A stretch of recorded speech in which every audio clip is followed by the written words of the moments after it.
할렐루야. 아멘. 이 시간 예배 가운데 모이신 여러분들 환영하고 축복합니다. 다 같이 사도신경을 통해 신앙 고백 드리겠습니다. 전능하사 천지를 만드신 하나님 아버지를 내가 믿사오며 그 외아들 우리 주 예수 그리스도를 믿사오니 이는 성령으로 잉태하사 동정녀 마리아에게 나시고 본디오 빌라도에게 고난을 받으사 십자가에 못 박혀 죽으시고 장사한 지 사흘 만에 죽은 자 가운데서 다시 살아나시며 하늘에 오르사 전능하신 하나님 우편에 앉아 계시다가 저리로서 산자와 죽은 자를 심판하러 오시리라. 성령을 믿사오며 거룩한 공예와 성도가 서로 교통하는 것과 죄를 사하여 주시는 것과 몸이 다시 사는 것과 영원히 사는 것을 믿사옵나이다. 아멘.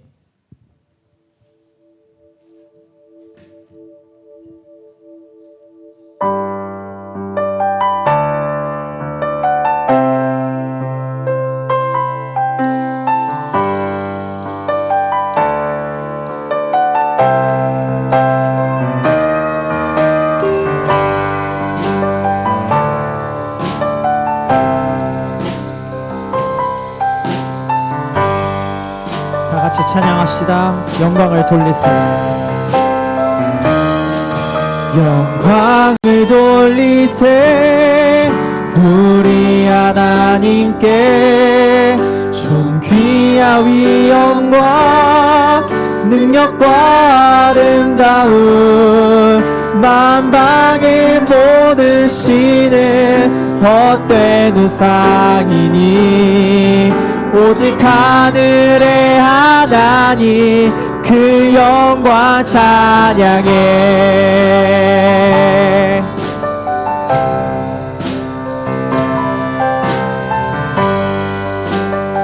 영광을 돌리세. 영광을 돌리세. 우리 하나님께 존귀와 위엄과 능력과 아름다움 만방의 모든 신은 헛된 우상이니 오직 하늘의 하나님 그 영광 차. 주님의 영광, 주님의 영광 모든 나라 위에 주님의 영광 온 세계 위에 하늘에 계신 우리 아버지 영광 찬양해. 우리 주님 나라 영원하리라. 우리 주님 뜻을 이루어지리라. 우리 주님 뜻은 이루어지리라.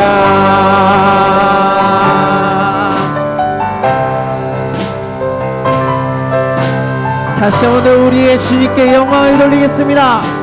영광을 돌리세. 영광을 돌리세. 우리 하나님께 존귀와 위엄과 능력과 아름다움 만방의 모든 신은 헛된 우상이니 오직 하늘의 하나님 그 영광. 주님의 영광, 주님의 영광 모든 나라 주님의 영광, 주님의 영광 온 세계 위에 하늘에 계신 우리 아버지 영광 찬양해. 우리 주님 나라 영원하리라. 우리 주님 뜻은 이루어지리라. 우리 주님 다시 한 번 더 선포합시다. 주님의 영광 모든 나라 위에 주님의 영광 모든 나라 위에 주님의 영광 온 세계 위에 하늘에 계신 우리 아버지 영광 찬양해. 우리 주님 나라 영원하리라. 우리 주님 뜻을 이루어지리라. 이 시간에 주의 영광이 이곳에 가득 차 있습니다. 주의 영광, 주의 영광 이곳에 가득해. 우린 선의 주님과 함께 찬양하며 우리는 전진하리. 모든 열방 죽을 때까지, 다시 한번 선포합시다. 주의 영광 이곳에 가득해. 주의 영광 이곳에 가득해. 우린 선의 주님과 함께 찬양하며 우리는 전진하리. 모든 열방 다시 한번 더 주의 영광 이곳에 가득해. 이곳에 가득해. 우리 선의 주님과 함께 찬양하며 우리는 전진하리. 모든 열방 죽을 때까지, 모든 열방 죽을 때까지, 모든 열방 죽을 때, 모든 열방 죽을 때까지, 죽을 때까지.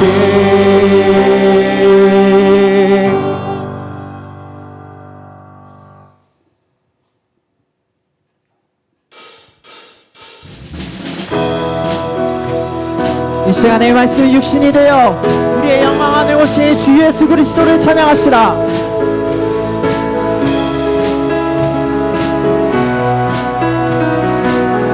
말씀이 육신이 되어, 말씀이 육신되어 이 땅에 오신 예수, 모든 어둠 이기고 영원한 생명 되신 하늘의 통치자 이 땅에 임하셨네. 가사를 고백하면서 어둠을 밝히시고, 어둠을 밝히시고 죽음을 이기신 주 내 안에 오셔서 주의 뜻 이루시네. 하늘의 통치가 땅에 충만하네. 주님의 영광 내게 임하네. 주님의 영광 내게 임하네. 주의 성령 날 이끄시네. 주의 말씀이 날 찾아오셔서 다스리시네. 아멘.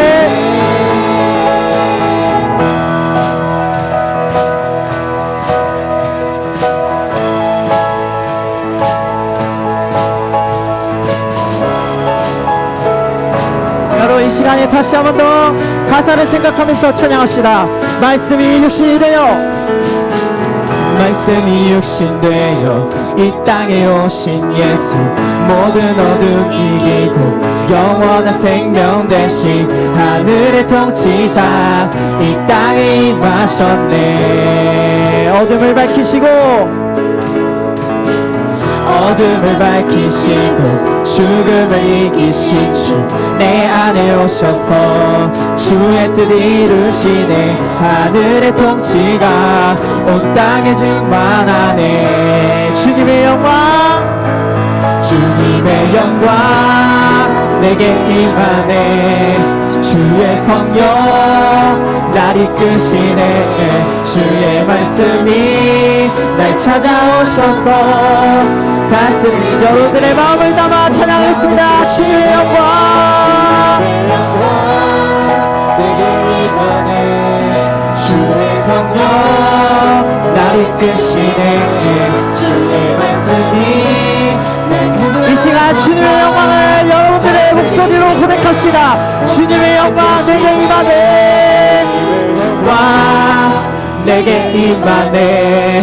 주의 성령 날 이끄시네. 주의 말씀이 날 찾아오셔서 다스리시네. 주님의 영광 내게 임하네.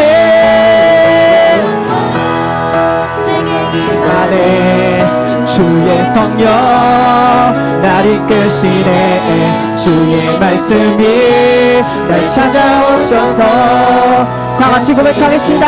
나를 창세 전부터 계획하시고, 나를 창세 전부터 계획하시고 지금까지 인도하시는 주님을 다시 한 번 더 고백하겠습니다. 여러분 다같이 나를 창세 전부터 계획하시고, 나를 창세 전부터 계획하시고 지금까지 인도하시네. 하나님이여 하나님이여 주의 생각이 어찌 그리 보배로우신지요. 나의 생각보다 나의 뜻보다 더 크고 놀라운 하나님이여 하나님이여 나를 살피사 나의 마음을 다시 오니 나는 영원한 길. 하나님이여 주의 생각이 하나님이여 주의 생각이 어찌 그리 보배로우신지요. 나의 생각보다 나의 뜻보다 더 크고 놀라우신 주님 하나님이여 나를 살피사 나의 마음을 다시 오니 나를 다시 한 번 더 하나님이여 나를 살피사 하나님이여 나를 살피사 나의 마음을 다시 오니 나를 영원한 길로 인도하소서. 아멘. 주님께 박수 올려드립니다. 할렐루야.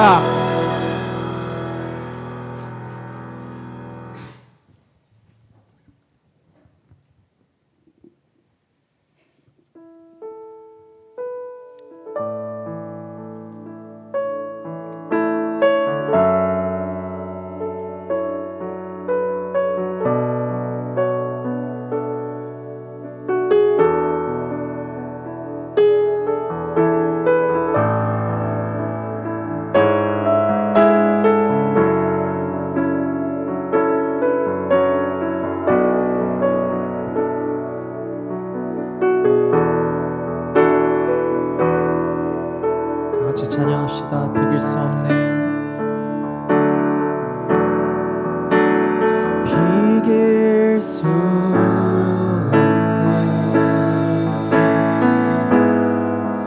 하늘의 별을 놓은 분 내 앞에 거센 파도 잠잠케 하시는 분 비길 수 없네. 아침을 밝히시는 분 이 땅의 소망은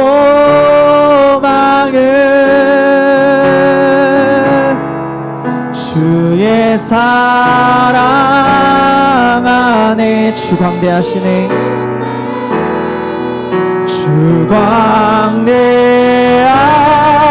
주광대하시네. 영원토록 놀라운 영광의 예수 누구도 비교할 수 없네. 그는 예수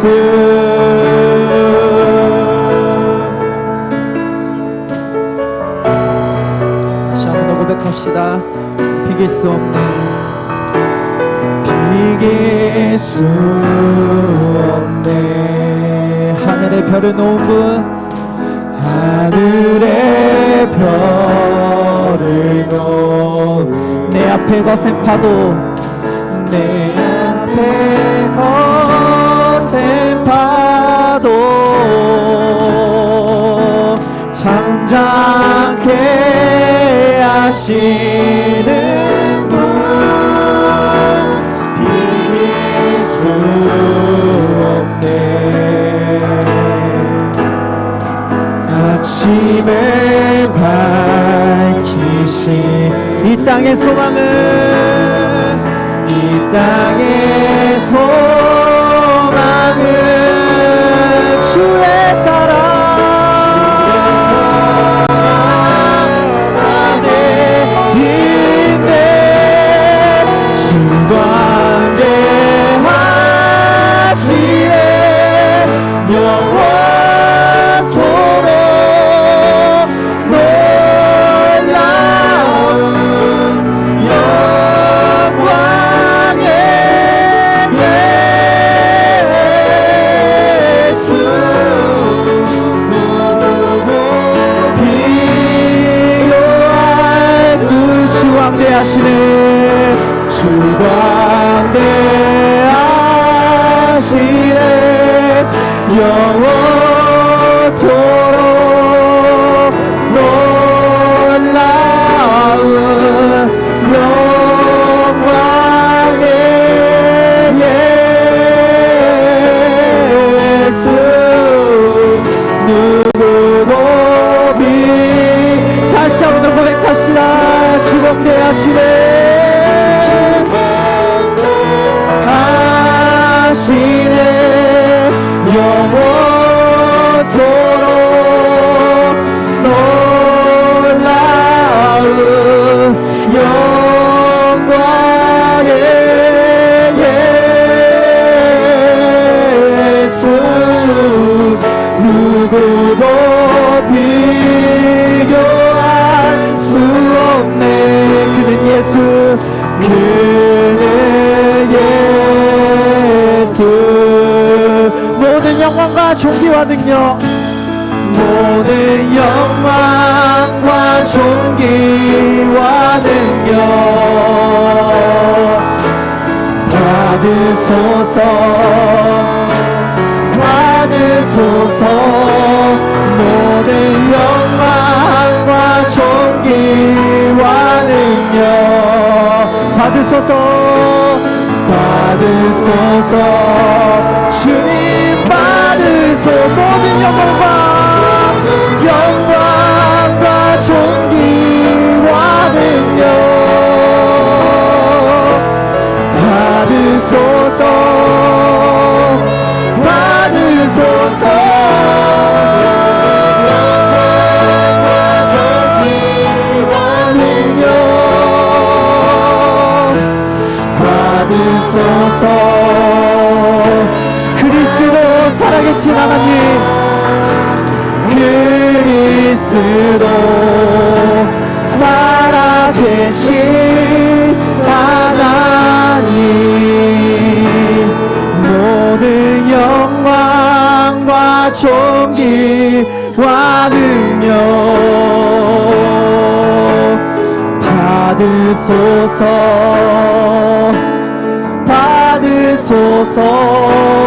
모든 영광과 존귀와 능력 받으소서. 주님 받으소서, 받으소서. 모든 영광과 존귀와 능력 받으소서. 다 같이 고백합시다. 그리스도 살아계신 하나님, 그리스도 살아계신 하나님, 이 시간 우리 가운데 우리의 마음속에 살아계시는 우리 그리스도 예수 그리스도를 위해 다 같이 기도하도록 하겠습니다. 사랑이 많으신 하나님 아버지 감사합니다. 오늘도 이 자리에 주님께 영광과 존귀 능력 받으시길 원합니다. 우리가 주님께 오로지 영광 드릴 수 있는 우리 교회 청년부가 되게 하시옵소서.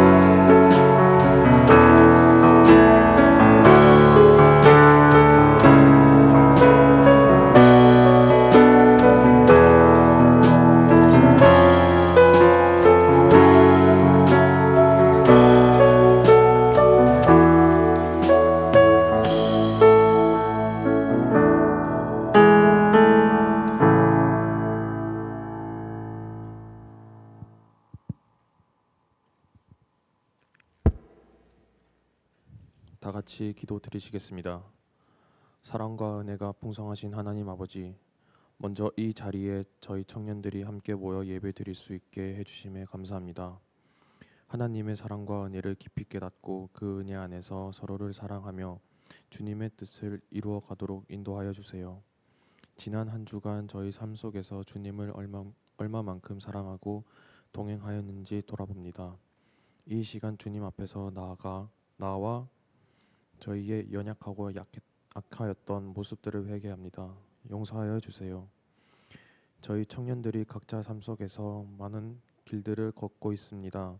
직장과 학교, 가정과 사회 속에서 하나님의 뜻을 구하며 이루어갈 수 있도록 도와주시고 각자 자리에서 하나님의 영광을 드러내는 삶을 살게 하여 주세요. 청년들이 삶의 모든 영역에서 주님의 말씀을 붙잡고 이 세상의 유혹과 시험을 이겨낼 수 있는 믿음을 더해 주시기를 간구합니다. 우리의 마음과 생각이 세상의 가치관에 물들지 않고 하나님 나라의 기준에 맞춰 살아갈 수 있도록 도와주세요. 올해를 마무리하는 시점에 있습니다. 특별히 오늘은 1청년 총회로 내년도 임원을 선출하는 과정에 있습니다. 청년부 안에서 지혜와 인내, 믿음과 용기를 허락하셔서 주님의 계획을 온전히 이루어갈 수 있고 주님께서 필요한 일꾼들로 세워질 수 있도록 인도하여 주세요. 끝으로 저희 청년부가 주님의 뜻을 따라 항상 하나 되어 세상 속에서 주님의 사랑을 전하는 선한 영향력의 공동체로서 하나님의 나라를 확장해 나가기를 기도합니다. 설교하실 목사님을 위해 기도합니다. 하나님의 말씀을 바르게 전달할 수 있게 하시고 저희 청년들이 마음과 귀를 열게 하셔서 하나님의 말씀을 올바른 사랑으로 받아들이는 청년부가 되길 원하며 예수님의 이름으로 기도드렸습니다. 아멘.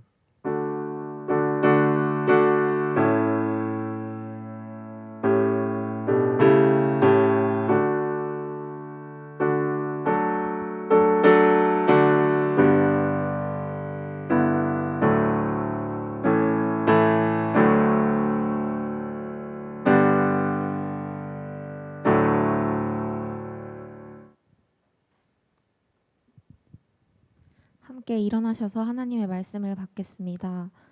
오늘 말씀은 로마서 1장 7절 말씀입니다. 로마에서 하나님의 사랑하심을 받고 성도로 부르심을 받은 모든 자에게 하나님 우리 아버지와 주 예수 그리스도로부터 은혜와 평강이 있기를 원하노라. 아멘. 자리에 앉겠습니다.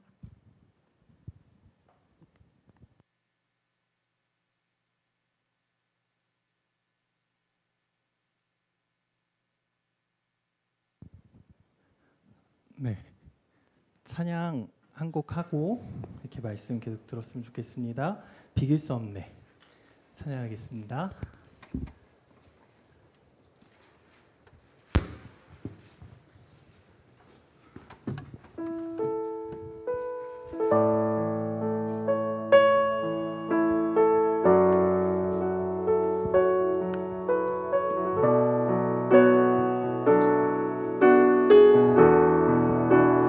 비길 수 없네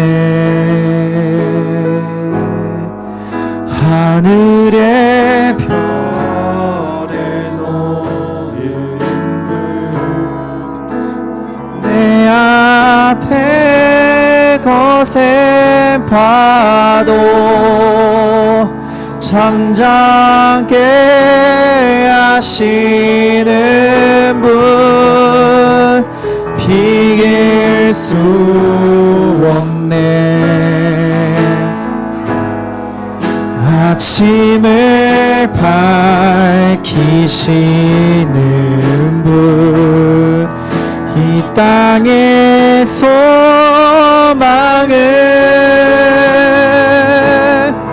주의 사랑 안에 있네. 주 광대하시네. 영원토록 놀라운 영광의 예수, 누구도 비교할 수 없네. 그대 예수. 이 시간 담임 목사님 나오셔서 은혜와 평강이라는 제목으로 말씀 전해주시겠습니다.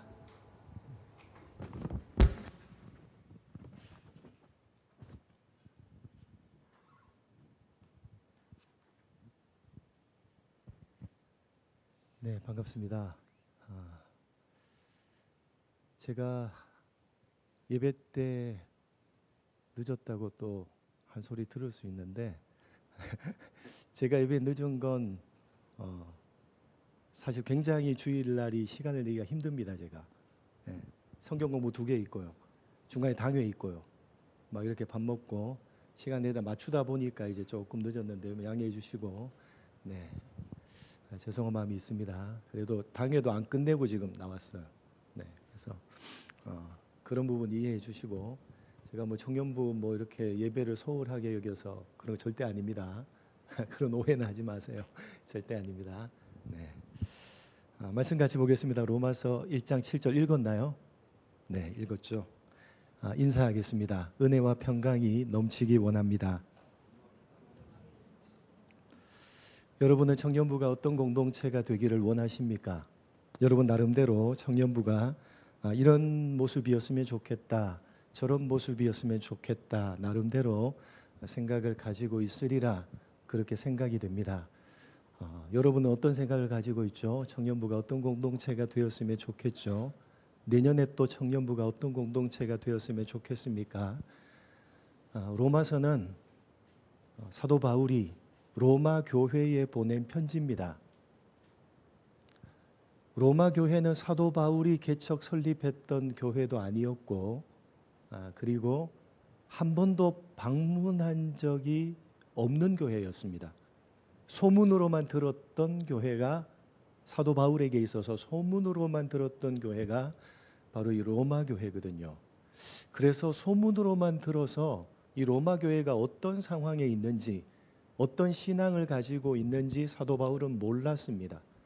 올바른 기독교 신앙을 가지고 있는지, 아니면 잘못된, 그 당시는 영지주의라고 하는 잘못된 그런 신앙을 퍼뜨리고 있었거든요. 기독교 이단들이 많이 나타났거든요. 대표적으로 영지주의라는 이단이 나타나서 거기에 물들어서 잘못된, 교회라는 이름을 가지고 있지만 잘못된 그런 신앙을 가지고 있는지 사도 바울은 몰랐습니다.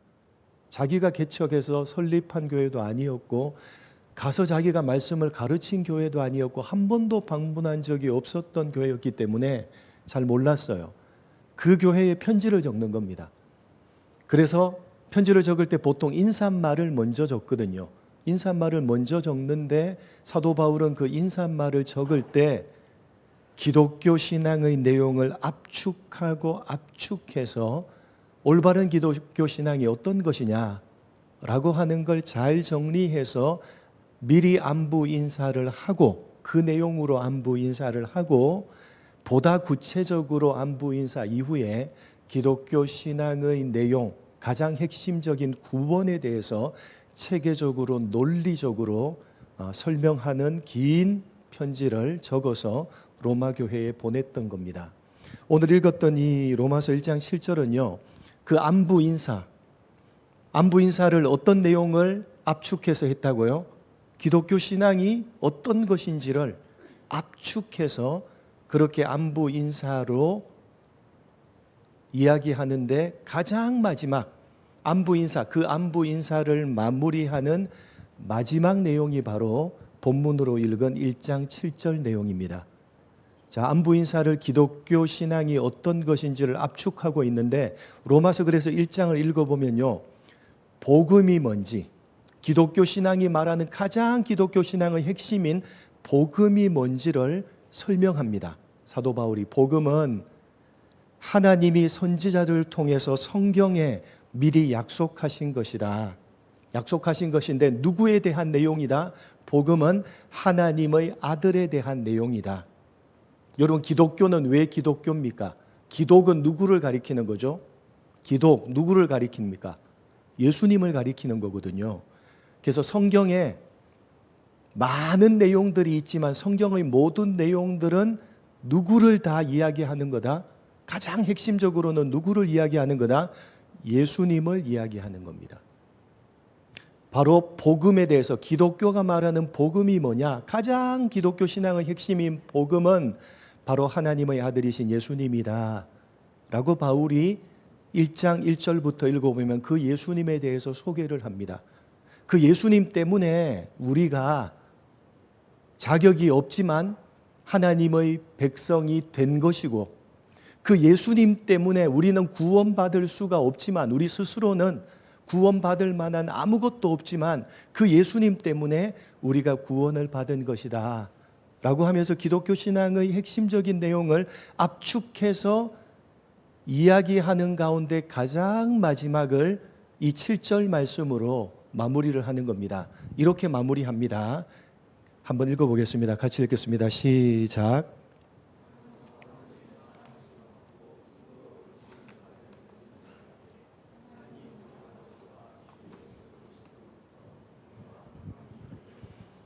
하나님 아버지와 주 예수 그리스도로부터 무엇이 있기를 원하노라?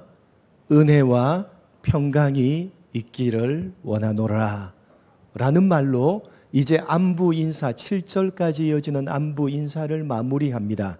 다시 말씀드립니다. 그 안부 인사는요, 기독교 신앙의 가장 중요한 내용인 복음에 대해서 압축해서 설명합니다. 복음에 대해서 압축해서 설명하는 그 가장 마지막이 뭘로 끝난다고요? 은혜와 평강이 있기를 원하노라로 마무리를 하고 있는 겁니다. 다시 말해서 기독교 신앙의 내용을 압축하고 있는 이 복음, 하나님의 아들에 관한 내용, 이 복음을 또 압축하면 단 두 단어로 압축할 수가 있다. 무엇과 무엇? 은혜와 평강이라는 두 단어로 압축할 수 있다. 기독교 신앙의 가장 핵심은 복음인데, 그 복음은 예수님인데, 그 복음이신 예수님에 대한 그 기독교 신앙의 가장 핵심적인 내용을 단 두 단어로 압축하면 무엇과 무엇이 된다? 은혜와 평강이 된다 라고 사도 바울이 로마 교회에, 그리고 오늘날 교회를 이루고 있는 우리들에게 이야기를 하고 있는 겁니다.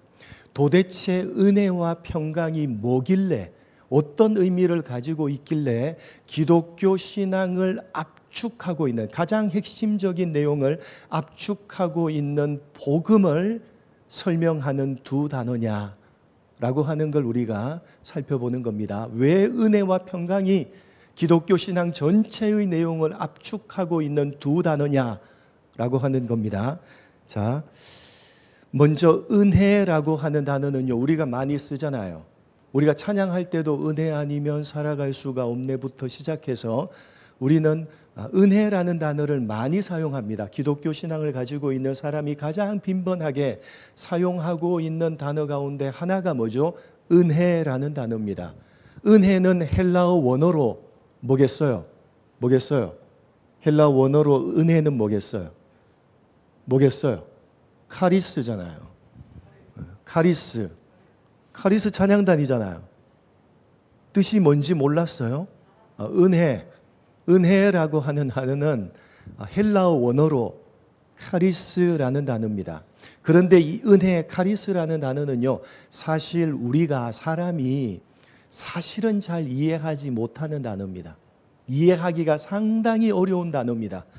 왜냐하면 우리는요, 어디에 익숙하게 체질화되어져 있는가 하면 인과론, 원인과 결과의 법칙에 익숙해져 있는, 체질화되어져 있는 것이 사람이라는 존재입니다. 사람이라는 존재는요, 원인과 결과의 법칙으로 체질화되어져 있습니다. 그래서 속담이 있죠. 아니 땐 굴뚝에 연기 날 리가 있어요, 없어요? 연기 날 리가 없죠. 굴뚝에 연기가 난다는 건 그 원인이 불을 뗐기 때문에, 굴뚝에 불을 뗐기 때문에. 불을 안 뗐는데 어떻게 연기가 날 수 있느냐? 연기가 나는 원인이 있다는 거죠. 콩 심은데 뭐 나죠? 콩 나고, 팥 심은데 팥 나잖아요. 그죠?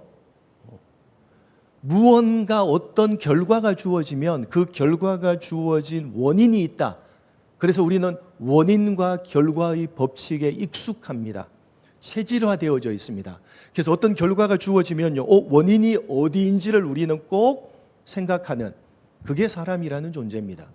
그러나 성경이 말하는 은혜, 카리스라고 하는 건요, 그 우리가 체질화되어져 있는 원인과 결과의 법칙을 완전히 깨뜨려 버리는 겁니다. 은혜, 카리스라고 하는 건요, 결과만 있는 겁니다. 원인을 아무리 찾아도 그 원인이 있어요, 없어요? 원인이 없는 결과, 그게 성경이 말하는 은혜, 카리스라고 하는 단어입니다. 이해를 돕기 위해서 성경에 은혜라는 단어를 가장 잘 설명해 주고 있는 내용 한번 찾아보겠습니다. 로마서 4장 뒤에 오늘 본문 뒤쪽에 보면 로마서 4장 1절로 3절, 로마서 4장 1절로 3절 한번 읽어보도록 하겠습니다. 제가 한 절, 여러분이 한 절, 3절은 같이 읽겠습니다.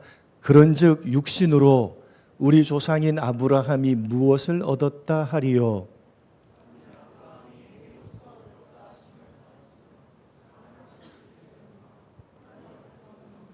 같이 읽겠습니다.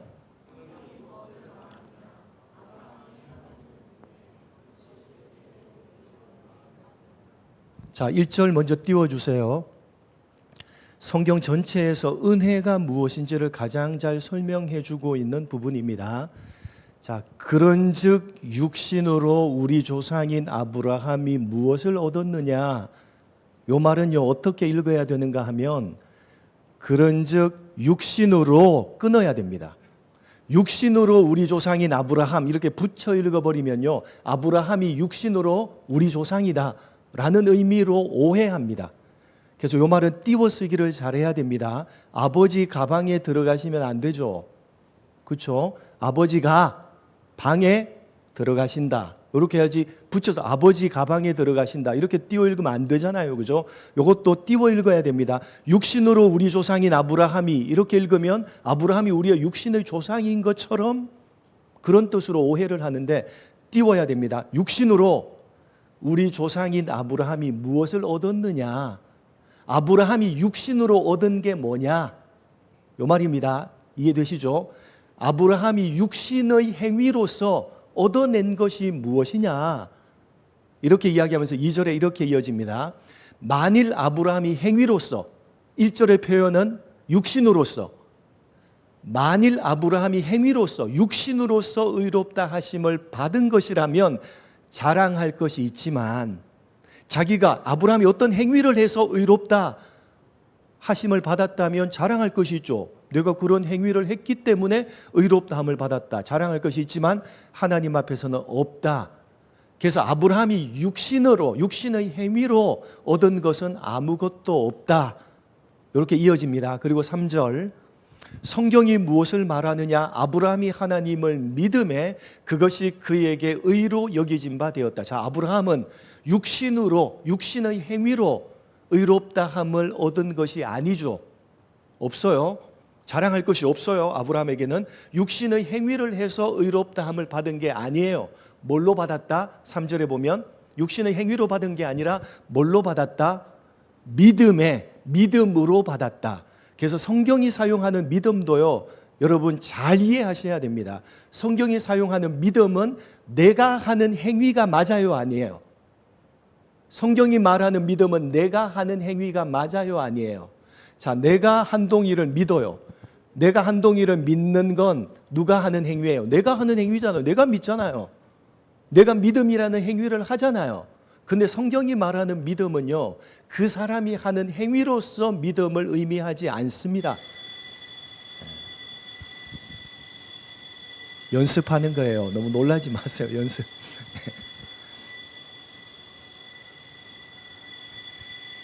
성경이 말하는 믿음은 무엇과 반대되는 말? 행위와 반대되는 말입니다. 그래서 1절과 2절에 뭐라고 이야기하죠? 아브라함이 육신으로, 아브라함이 행위로, 육신적인 행위를 해서 얻은 것은 없다. 그래서 아브라함은 자랑할 것이 없다. 아브라함이 의롭다 하신 것은 육신의 행위로 얻은 것이 아니라 뭘로 얻은 것이다? 믿음으로 얻은 것이다. 그래서 성경이 말하는 믿음은요, 내가 하는 육신의 행위와 반대되는 육신의 행위가 아닌 것, 그걸 성경은 믿음이라고 그러고, 그 믿음은, 우리가 가지고 있는 믿음은 그래서 무슨 단어로 대체할 수 있다? 무슨 단어로 대체할 수 있다? 설교를 그만하라 하는 것 같네. 종치고 이제. 자, 다시. 아브라함이 육신의 행위를 해서 얻은 건 없어요. 없어요. 아브라함이 육신의 행위를 해서 의롭다함을 받은 게 아니라 믿어서 의롭다함을 받았다는 거죠. 그러면 믿음, 성경이 말하는 믿는다, 믿음이라는 건 육신의 행위와 반대되는 말입니다. 반대되는 말. 그래서 믿음을 다른 말로, 성경이 말하는 믿음을 다른 말로 대체하면 은혜라는 말로 대체를 할 수 있습니다. 내가 한 것이 아니라, 내가 한 것은 전혀 없는데 어떻게 된 것? 받은 것. 그게 성경이 말하는 의고, 그게 성경이 말하는 믿음이고, 그것을 가리켜서 은혜라고 그러는 겁니다. 그래서 그 뒤에 읽어보면요, 로마서 4장 뒤쪽에 읽어보면 이렇게 이어집니다. 제가 4절부터 한번 읽어볼게요. 로마서 4장 4절 한번 띄워주세요. 제가 한번 읽어볼게요. 일하는 자에게는 그 삭시 은혜로 여겨지지 아니하고 보수로 여겨지거니와. 자, 일을 해서 내가 받는 건 은혜가 아니죠. 삭시입니다. 품삭. 내가 일해서 대가를 받는 거잖아요.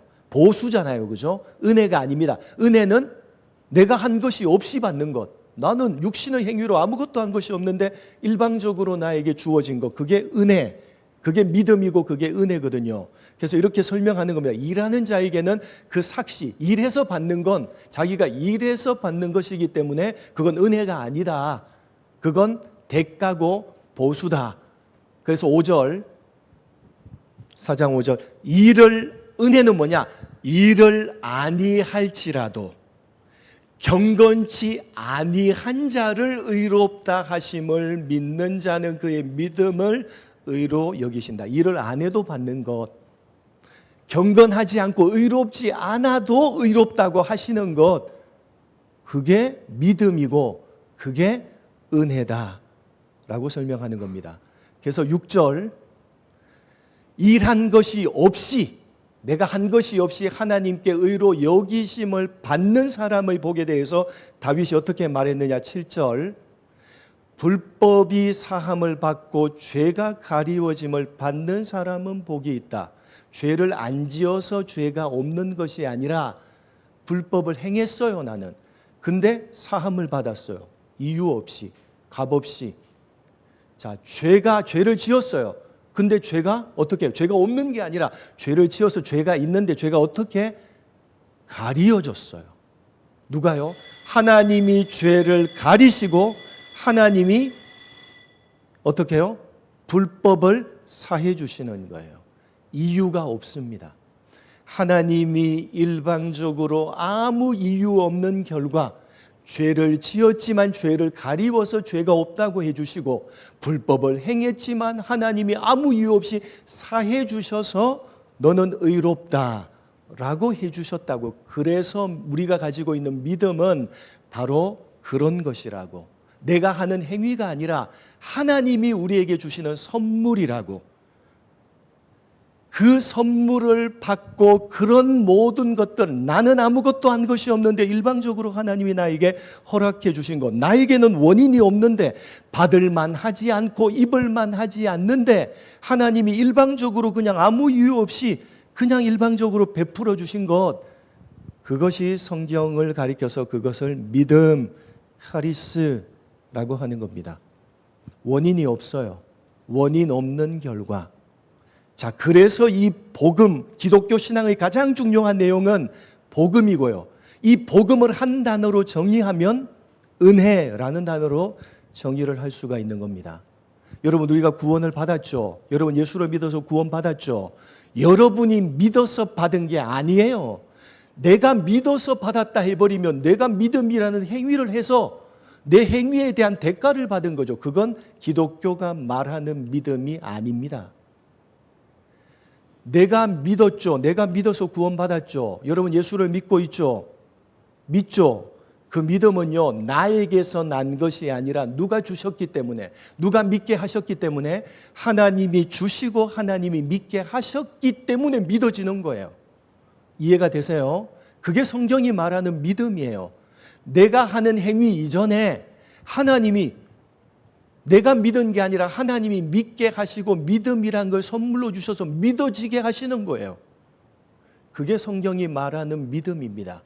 믿어지게 하시고 내가 믿게 되었기 때문에 그 다음에 이제 내가 하는 행위로서의 믿음이 그 위에 있게 되는 겁니다. 본바탕은요, 나에게서 난 것이 아니라 하나님이 주시는 선물입니다. 믿음 자체가. 나는 믿을 수가 없어요. 나는 죽었어요. 죄와 허물로 죽었어요. 죽었는데 어떻게 믿어요? 하나님이 아무 조건도 없이 아무 이유도 없이 나를 살려놓으시고 믿음을 주셔서 믿게 하셨기 때문에 비로소 나는 믿어지게 된 거예요. 믿게 된 거예요. 그리고 그렇게 믿어지게 되었기 때문에 하나님의 선물로 인해서 내가 믿어지게 되었기 때문에 그 위에 이제 나의 믿음을 쌓는 겁니다. 그게 기독교 신앙입니다. 바탕이 은혜입니다. 내가 한 것이 아니라 하나님이 주신 겁니다. 여러분, 구원을요, 내가 무언가 구원받을 만한 일을 해서 구원받은 게 아니에요. 하나님이 그냥 창세전에, 그래서 성경이 창세전에 하나님이 우리를 어떻게 하셨다고요? 일방적으로 선택하셨다고요. 자, 창세전이라는 건 이 세상이 있기도 전이잖아요. 이 세상이 있기도 전이라는 건 어떤 원인이 있어요, 없어요? 구원받을 만한 원인이 있어요, 없어요? 구원받을 만한, 존재하지도 않는데 무슨 구원받을 만한 원인이 나에게 있겠어요? 내가 존재하기도 전에 누가요? 하나님이 일방적으로 나를 하나님의 자녀로 택하시고 예정하시고 내가 이제 존재하게 되매 하나님이 창세전에 예정하신 그대로 나를 믿음을 주셔서 믿게 하셔서 그렇게 구원하시는 거예요. 그게 성경이 말하는 구원이고 우리가 받은 구원입니다. 내가 한 것이 아무것도 없습니다. 다 하나님이 하신 겁니다. 하나님이 우리 죄를 위해서 하나님의 아들을 죽이시고 우리에게 그 아들을 믿는 믿음을 주셔서 믿게 하셔서 우리를 구원하시는 겁니다. 성경은 그래서 구원을 가리켜서 은혜라는 단어로 표현을 하고요. 그 구원, 기독교 신앙이 가장 중요하게 여기는 핵심적인 그 구원, 이 구원이 우리가 뭔가를 해서 얻어내야 되는 게 아니라 하나님이 일방적으로 선물로 주시는 것이다 라고 하기 때문에 우리에게는 복음이 되는 거예요. 복음, 기쁜 소식이 되는 거예요. 자, 우리에게 너 구원받을 만한 무슨 일을 해 라고 하면 그건 우리에게 복음이 아니에요. 복음이 아니죠. 너는 아무것도 안 해도 돼. 그냥 하나님이 너 죄 지었어. 하나님이 내 아들을 죽이고 너 죄를 위해서 죽였어. 그리고 믿게 하셔서 구원하셨다면 내가 한 게 아무것도 없잖아요. 일방적으로 다 하나님이 하신 거잖아요. 창조주 하나님이 피조물의 몸을 입고 말도 안 되는 창조주가 말도 안 되게 피조물의 몸을 입고 이 땅에 오셨어요. 이 땅에 오셔서 그냥 십자가에 죽으시는 거예요. 누구 때문에? 내 죄 때문에. 나에게 원인이 아무것도 없어요. 하나님이 일방적으로 모든 걸 결정해 놓고 하나님이 아들을 피조물의 몸으로 보내시고 십자가에 죽이시고 나에게 그 예수를 믿는 믿음을 나에게 주셔서 믿게 하셔서 나를 구원하신다고요. 내가 한 것은 아무것도 없어요. 그게 기독교가 말하는 구원, 기독교 신앙의 가장 중요한 기독교가 말하는 구원이고, 그래서 그 구원은 복음이라고 하는 거예요. 복음. 그 복음을 한 단어로 그래서 이야기하자면 은혜, 나에게 아무런 원인이 없이 주어져 있는 결과, 그래서 은혜라는 단어로 표현을 하는 겁니다. 그 은혜가 어디에 있어야 된다고요? 교회 공동체에 있어야 된다고. 지금 바울이 로마 교회에 편지하면서 너희에게, 교회에게 이 은혜가 있어야 된다. 교회 공동체는 은혜가 있어야 된다라고 이야기하는 겁니다. 또 하나, 은혜와 더불어 교회 공동체는 뭐가 있어야 된다? 은혜와 평강이 너희 로마 교회 성도들에게, 서울 우림교회 성도들에게 있기를 원한다. 이게 사도 바울이 편지, 교회의 편지를 쓸 때마다 항상 했던 거예요. 여러분, 이 신약 성경은 27권인데요. 13권이 사도 바울이 쓴 편지예요. 교회에 쓴 편지. 읽어보세요. 전부 다 은혜와 평강이 있기를 원한다. 계속 반복하고 있어요. 교회에는 뭐가 있어야 된다? 은혜가 있어야 된다.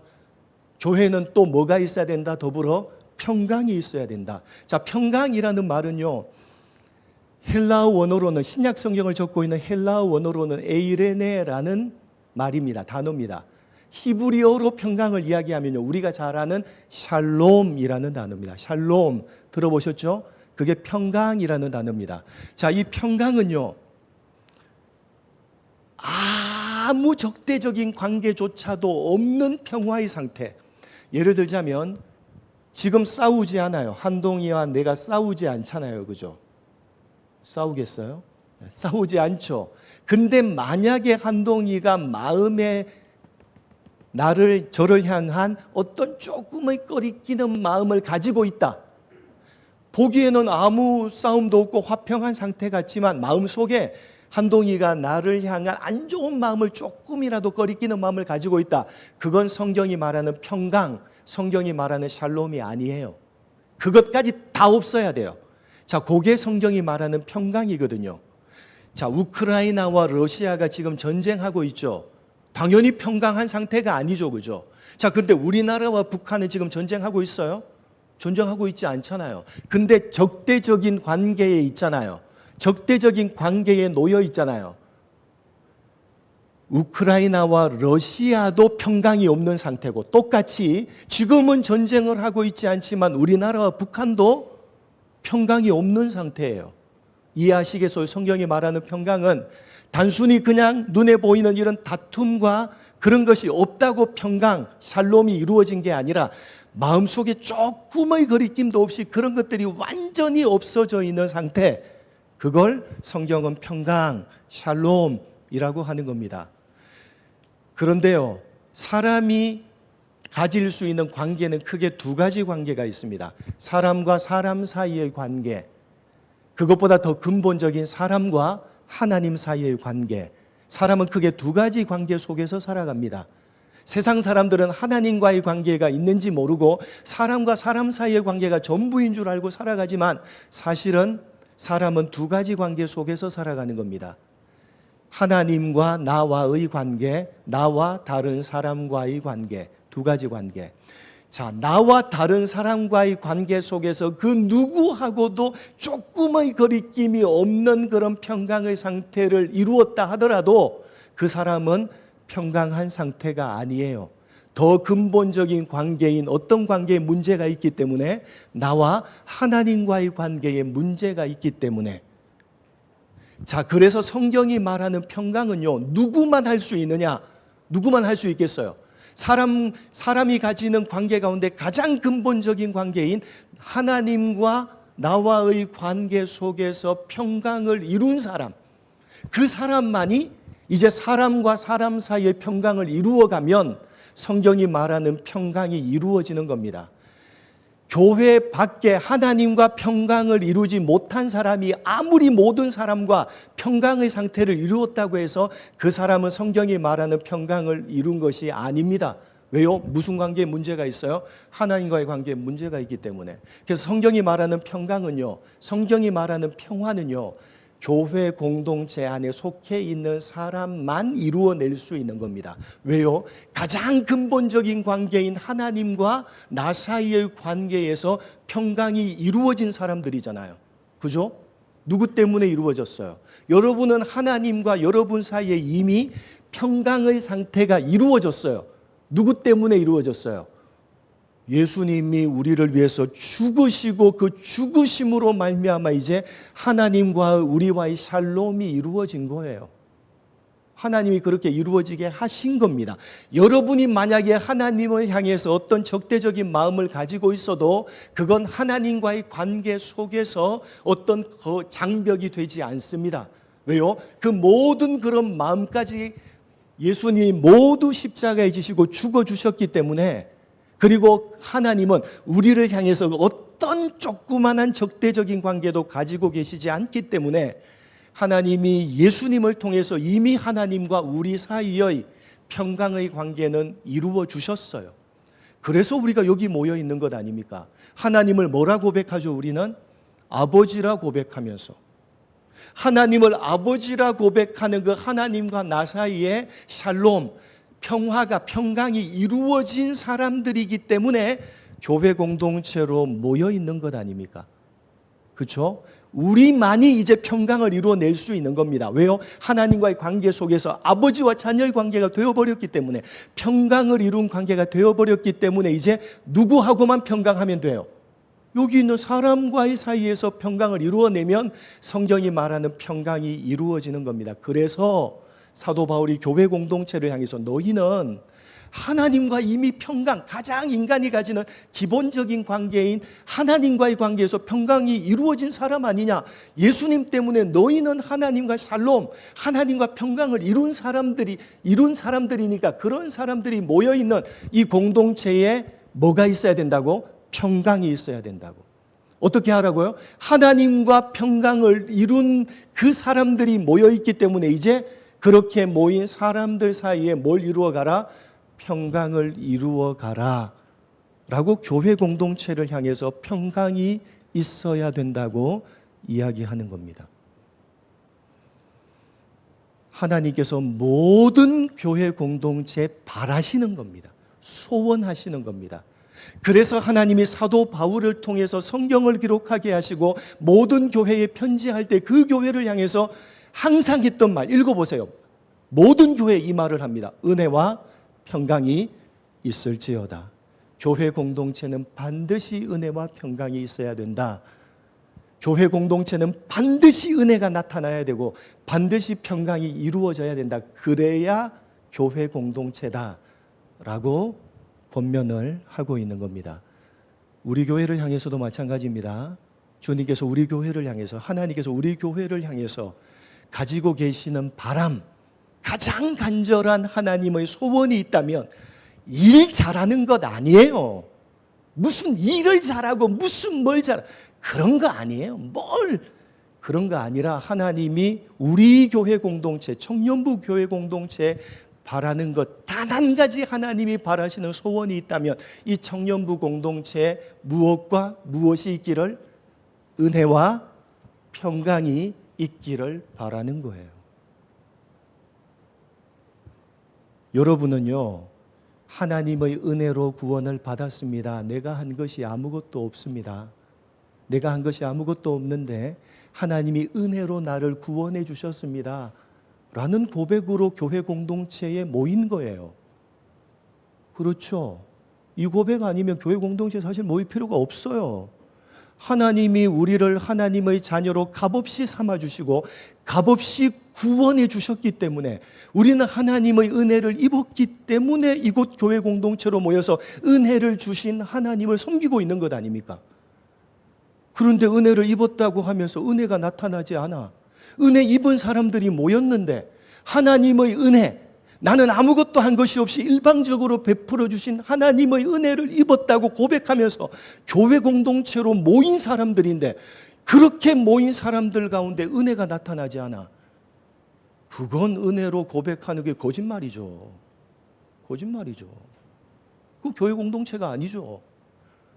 나는 하나님께 값없이 은혜를 입었다고 해서 그 고백하고 나는 값없이 은혜를 입었습니다. 예수님이 나를 위해서 십자가에 죽으시고 그 예수님을 믿게 하셔서 나는 값없이 하나님 자녀 삼아 주셨고 나는 값없이 구원의 은혜를 입었습니다. 라는 고백으로 교회 공동체를 이루고 있는데 그게 교회 공동체인데 이 교회 안에 은혜가 없어. 그러면요, 사실 교회 공동체라고 말하기가 어렵죠. 은혜 받은 사람이 모여 있다고 말하기가 어려운 것 아닙니까? 은혜란 뭐라고요? 은혜란 뭐라고요? 아무것도 안 보는 겁니다. 아무 이유도 없는 겁니다.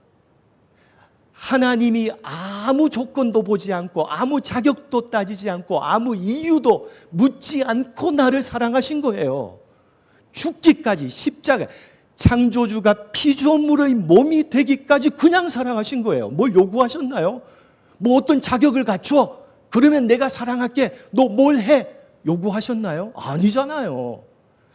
아무 자격과 아무 조건과 아무 이유도 묻지 않으시고 창조주가 피조물의 몸을 입으시는 거예요.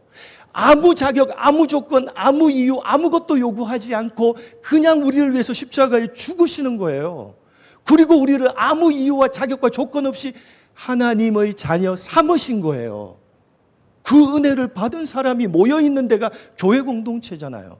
그 은혜를 받았다고 모였는데 그런 사람들이 다 모여있는데 다른 사람을 향해서 아무 이유와 아무 조건과 아무것도 자격도 따지지 않고 사랑하지 못한다면, 은혜가 나타나지 않는다면 은혜 받은 사람이 모여있는 교회 공동체라고 할 수가 없죠. 없죠. 그래서 사도 바울이 지금 다 교회에 편지를 보내면서 너희가 하나님의 값없이 주시는 은혜를 입어서 모였지 않느냐? 그러면 너희 가운데는 당연히 은혜가 나타나야지. 서로를 향해서 나타나야지. 값없이 사랑해야지. 아무 조건, 아무 자격 따지지 않고 뭐 보지 않고 이유 없이 사랑해야지. 그게 안 나타난다면 너희가 정말 은혜 받은 건 맞느냐? 너희가 은혜 받고 모였다면, 그런 사람들이 모여있다면 당연히 그런 모습들이 나타나야 되는 것 아니냐? 은혜가 있어야 되지 않느냐? 라고 교회 공동체에 이야기하는 거예요. 우리와 하나님 사이에 우리 죄 때문에 하나님과 우리 사이가 파괴되어졌는데 예수님이 십자가의 죽으심으로 그 하나님과의 평강을 이루어 주셨다면, 그래서 하나님을 아버지라 부르고 이제 예수님 때문에 우리가 하나님을 아버지라 부르고 하나님과 평강이 이룬 모습으로 그 기초를 고백해서 이곳에 모여 있다면 우리 사이에는요, 평강을 이루어내야죠. 우리가 내야죠. 평강은요 그냥 이루어지지 않습니다. 하나님과 우리 사이의 샬롬은요 예수님이 죽으셔야지만 이루어지는 겁니다. 그래서 샬롬의 어원이 되는 말은 실람이라는 단어인데, 실람이라는 단어가 가지는 뜻은요, 값을 치루다, 대가를 치루다, 빚을 갚다 라는 내용입니다. 예수님이 우리를 위해서 죄값을 십자가에서 치루셨기 때문에 하나님과 우리의 평강이 이루어져서 우리는 그 예수님이 이 빚값을 치루신 것을 기초로 해서 여기 모여 있는 겁니다. 교회 공동체를 이루고. 그렇게 평강, 하나님과의 평강을 이룬 사람들이 모여 있는 공동체라면 다른 사람과 그 같이 평강을 이룬 사람들과는 당연히 평강의 관계를 이루어내야죠. 끼리끼리 하면 안 되죠. 이유 없이, 조건 없이 어떻게 해요? 평강의 관계, 아무 거리낌이 없는 관계를 모든 교회 공동체에 속한 하나님과 평강을 이룬 사람들이라고 고백하는 우리가 모여있는 모든 사람들과 평강을 이루어내야죠. 그래야 내가 값없이, 조건 없이 하나님이 이루신 그 예수님의 십자가의 죽으심으로 내가 평강을 하나님과 이루어낸 사람입니다 라는 고백이 진짜 고백 아니겠어요? 여러분은 청년부 교회 공동체 가운데 어떤 사람하고 친하십니까? 어떤 사람하고 친하세요? 친한 사람이 막 떠오르죠. 자, 친한 건 좋아요. 근데 끼리끼리 되면 안 되는 거예요. 안 친한 사람이 있으면 안 되는 거예요. 자기 마음에 들고 자기하고 뭐 성격이 맞고 자기하고 말 통하는 사람들만 하면 안 되는 거예요. 그건 교회 공동체가 아니에요. 그건 하나님과 내가 평강을 이룬 사람입니다 라고 고백하고 모여있는 교회 공동체의 모습이 아니라고요. 어떻게 해요? 그 고백을 한 사람들이 다 모여있다면 내가 마음에 맞는 사람이 있을 수 있어요. 내 말이 통하는 사람, 내 좋아하는 사람이 있을 수 있어요. 그러나 넘어서야죠. 넘어서서 내 마음에 안 드는 사람하고도 어떻게 해요? 평강을 이루어내야죠. 여러분이 사랑할 만해서 하나님이 사랑하셨어요. 여러분이 뭔가 대화가 통하고 뭔가 용납하고 용서할 만해서 예수님이 십자가에 죽으셨어요. 아니잖아요. 아니잖아요. 아무 이유도 묻지 아니하고 아무 조건 자격도 요구하지 아니하고 그냥 죽으셨잖아요. 죽으심으로 평강을 이루어내자. 자기를 죽이시고 자기가 대가를 치르심으로 평강을 이루어내셨잖아요. 여러분이 그런 하나님과 아버지라 부르는 평강의 관계를 이루셨다면, 그래서 모여있는 공동체라면 당연히 모여있는 모든 사람들과 평강의 관계를 이루어 가야죠.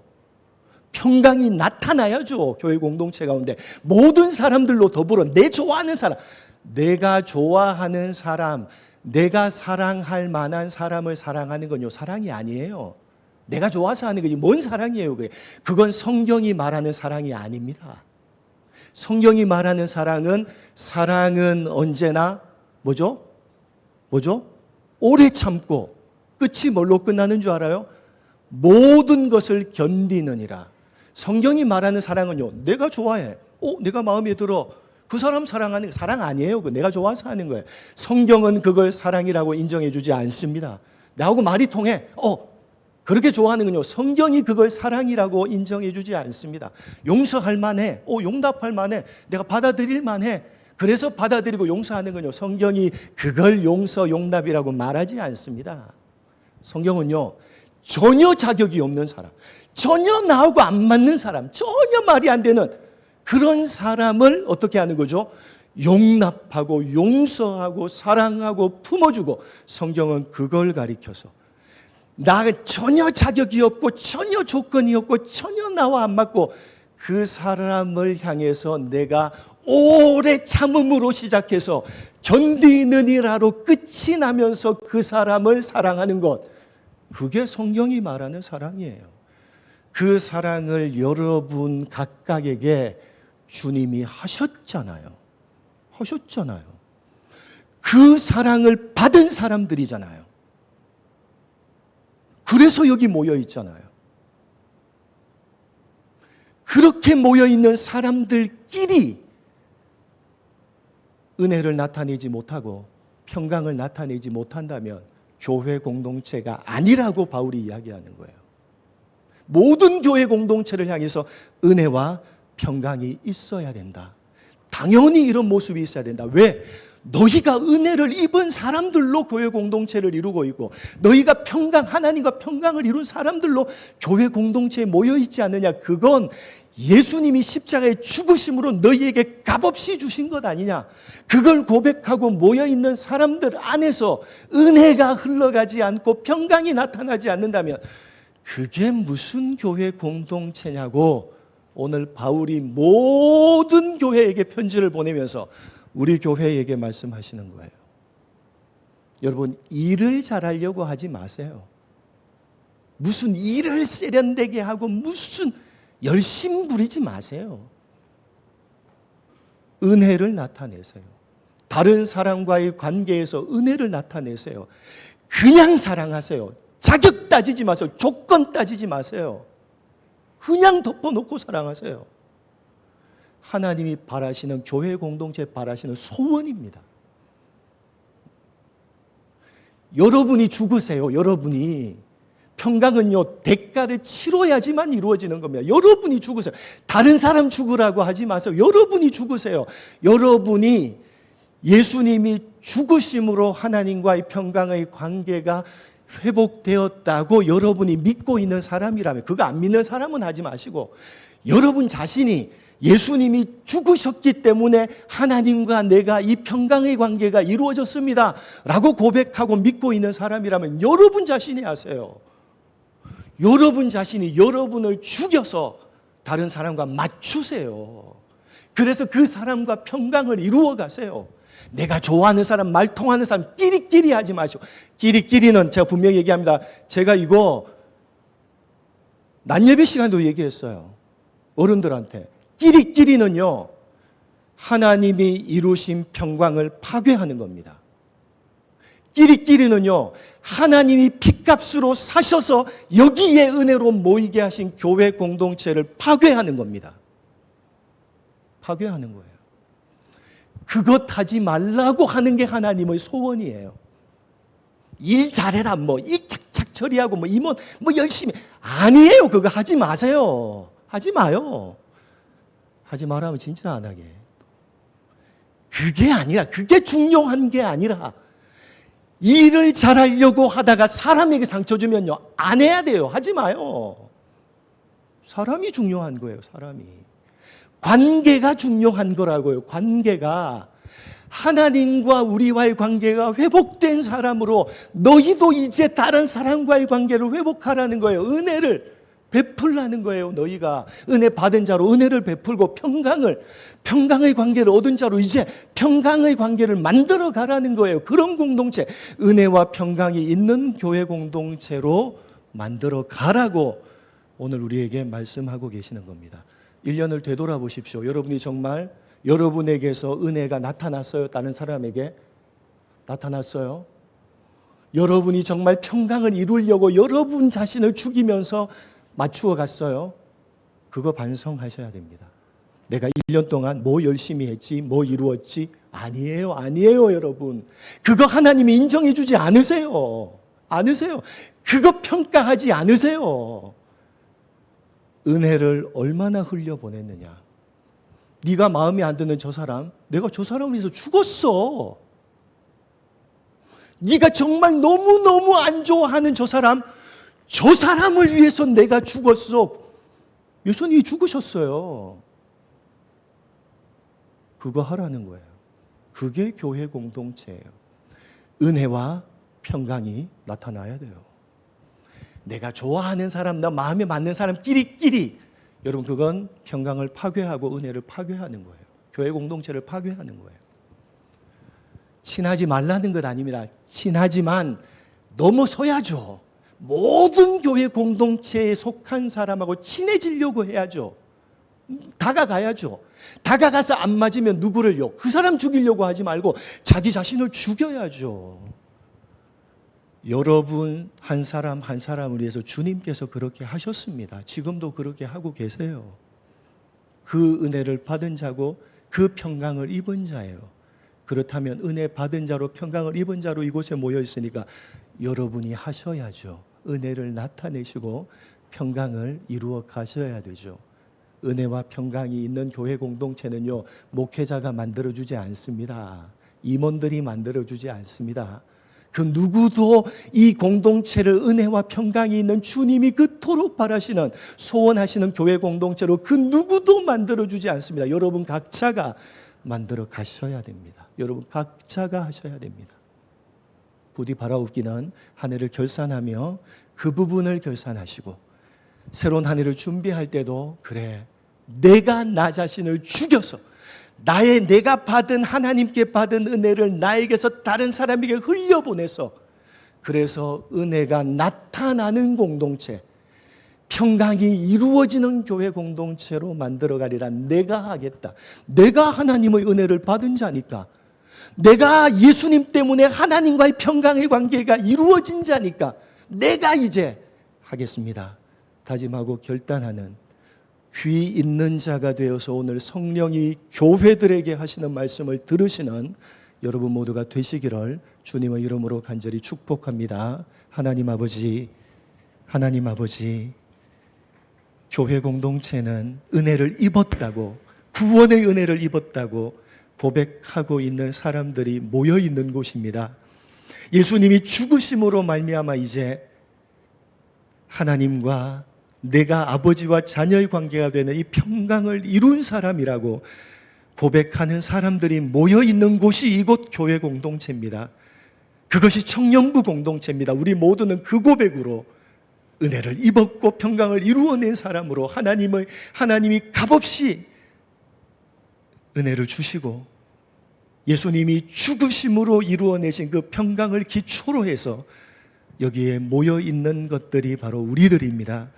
우리들 속에서 은혜가 나타나지 않는다면, 우리에게 평강을 이루어내는 모습들이 나타나지 않는다면 그건 복음이 없는 것이고, 그건 신앙이 없는 것이고, 그건 예수가 이 공동체에 없는 것이라는 사실, 우리 신앙에 예수가 없고 자기 열심으로, 그냥 자기 열심으로 가지는 빗나간 신앙을 가지고 있는 것이라는 사실을 가슴 깊이 깊이 새기는 우리가 되게 하여 주옵소서. 하나님이 바라시는 단 한 가지 소원, 그 소원을 이루어 드리기 위해서 하나님, 내가 하겠습니다. 내가 은혜 받은 자이기 때문에 내가 은혜를 흘려 보내겠습니다. 내가 예수님이 죽으심으로 말미암아 하나님과 평강을 이루어진 자이기 때문에 내가 이제 죽어서 이 청년부 공동체에 평강을 이루어 내겠습니다. 다짐하고 결단하는 많은 청년들이 있을 수 있도록 인도하여 주옵소서. 감사하오며 예수님의 이름으로 기도드립니다. 아멘. 찬양하시며 봉헌하겠습니다.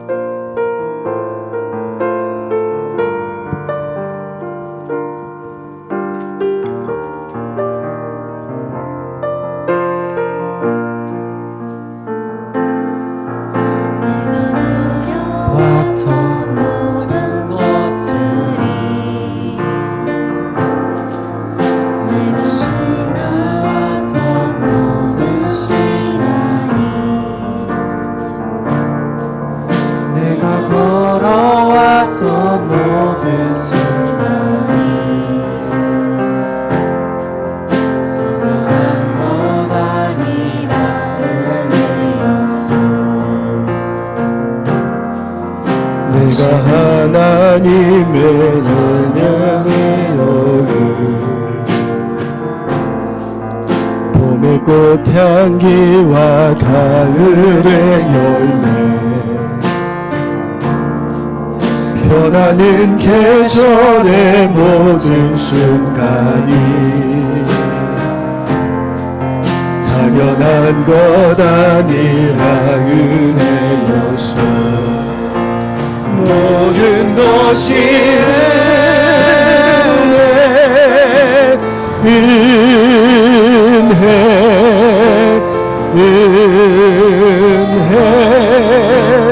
한없는 은혜, 내 삶에 당연한 것 하나도 없었던 것을, 모든 것이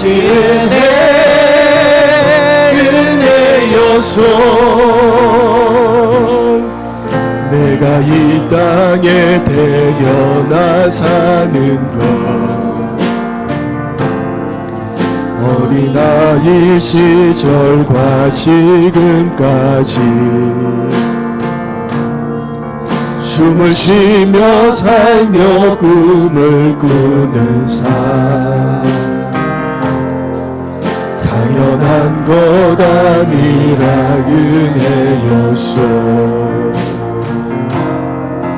내가 하나님의 자녀로 살며 오늘 찬양하고 예배하는 삶, 복음을 전할 수 있는 축복이 당연한 것 아니라 은혜였소. 모든 것이 은혜,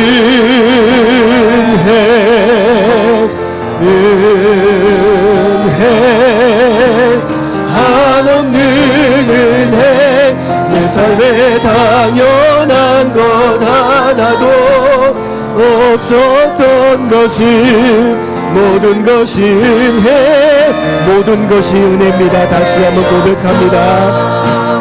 모든 것이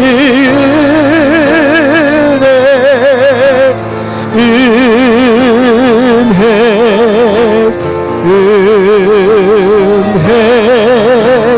한없는 은혜 내 삶에 당연한 것 하나도 없었던 것을 모든 것이 은혜였소. 하나님 아버지 감사합니다. 우리는 은혜를 입은 자로 이곳 교회 공동체에 모여 있습니다.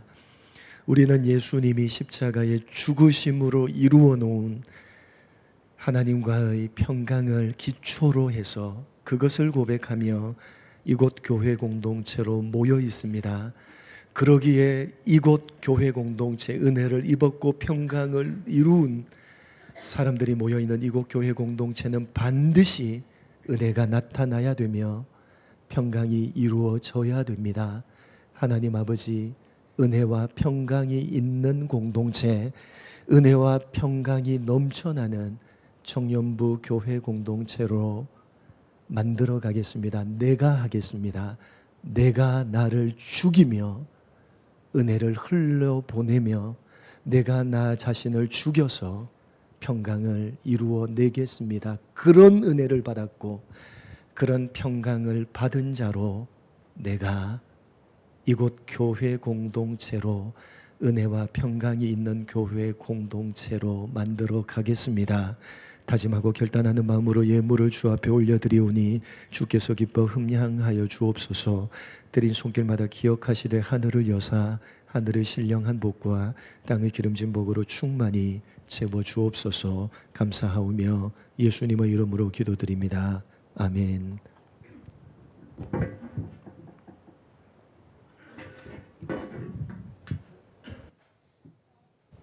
서울 우림교회 청년부 예배에 오신 여러분을 주님의 이름으로 축복합니다. 청년부 예배는 1시 반 예배로 예배 시작 10분 전에 기도로 준비하는 청년부가 되었으면 좋겠습니다. 수요예배 안내입니다. 수요예배는 조민영 목사님께서 비어 있었다라는 제목으로 설교 말씀 전해주시겠습니다. 다음은 금요기도회 안내입니다. 금요기도회는 담임 목사님께서 여호수아 강의 말씀으로 말씀 전해주시겠습니다. 매주 예배 전 기도회가 진행 중에 있습니다. 저희 예배가 1시 반인데 그 전인 12시 45분부터 1시 15분까지 예배 전 기도회를 지하 1층에서 진행하고 있으니 예배와 청년부를 위해 함께 기도해주는 그 자리에 많은 참여해 주시면 감사하겠습니다. 2025년도 총회 안내입니다. 1청년부는 오늘 총회가 진행되고요. 본투표를 진행할 예정이고 저희 예배 후에 바로 이 본당에서 진행할 예정이니 많은 참석 부탁드리겠습니다. 리딩 지저스 성경 읽기 안내입니다. 이번 주는 고린도전서 1장에서 고린도후서 6장 말씀을 읽겠습니다. 성탄 전야제 연습 안내입니다. 1청년부 총회 후에 연습이 이어지는데요. 각 팀별로 아마 공지 받으셨을 텐데 팀장님 중심으로 팀별로 연습 진행해 주시면 감사하겠습니다. 다음은 12월 생일 축하입니다. 여기 앞에 명단이 있는데요. 김다희, 김미소, 김혜리 B, 박현우 A, 손승엽, 이상현, 이승현, 이진선, 최한서, 허윤 청년인데 앞에 나와서 축하하는 시간 갖도록 하겠습니다. 박수 쳐주세요.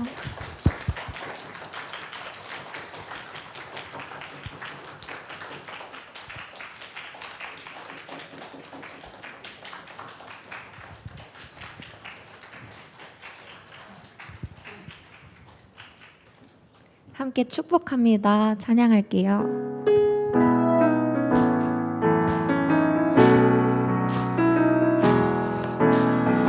축복합니다. 주님의 이름으로 축복합니다. 주님의 사랑으로 이곳에 모인 주의 거룩한 자녀에게 주님의 기쁨과 주님의 사랑이 넘쳐나게 충만하게 넘치기를. God bless you. God bless you. God bless you. 축복합니다. 주님의 사랑으로.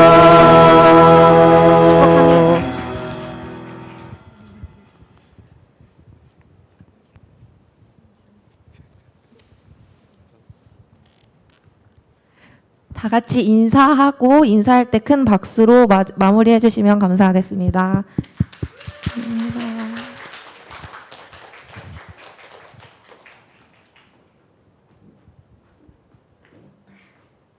다음 주 기도는 김지연 청년, 성경 봉독은 이승현 청년, 예배위원은 김재광, 반윤진 청년입니다.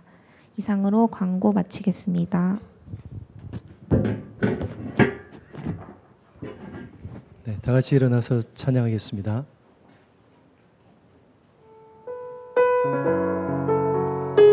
손을 내밀어 결단하고 다짐하며 서로를 격려하며 축복합니다.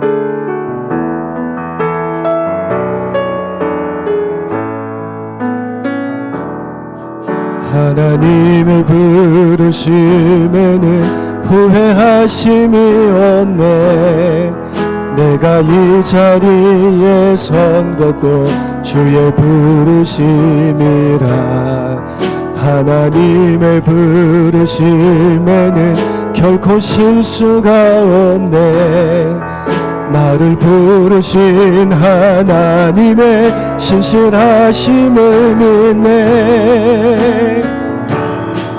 작은 나를 부르신 뜻을 나는 알 수 없지만 오직 감사와 순종으로 주의 길을 가리라. 때론 내가 연약해져도 주님 날 도우시니 주의 놀라운 그 계획을 나는 믿으며 살리. 날 부르신 뜻 내 생각보다 크고 날 향한 계획 나의 지혜로 증량 못하나 가장 좋은 길로 가장 완전한 길로 오늘도 날 이끄신 믿네.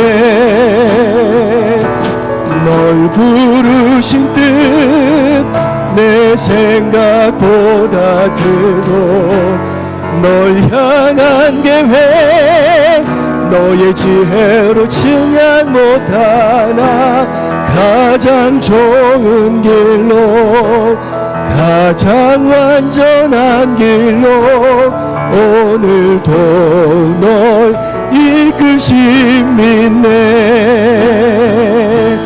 가장 좋은 길로 가장 완전한 길로 신실하신 주를 찬양해.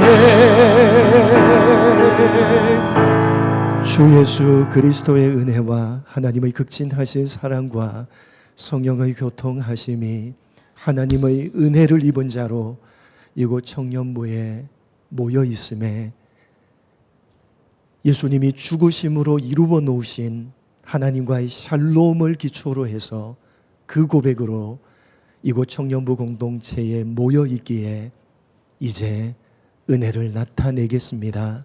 이제 평강을 이루어 가겠습니다. 모든 청년부 지체들과 더불어 은혜를 나타내며 평강을 이루어 내겠습니다. 주님이 우리 교회 공동체에 가지고 있는 간절한 바람과 소원을 내가 나 스스로를 죽여서 이루어 내겠습니다. 다짐하고 결단하는 모든 청년들 머리 위에, 그리고 이 청년들이 살아가게 되어지는 모든 이들의 앞길 위에 이제로부터 영원토록 함께 있을지어다. 아멘.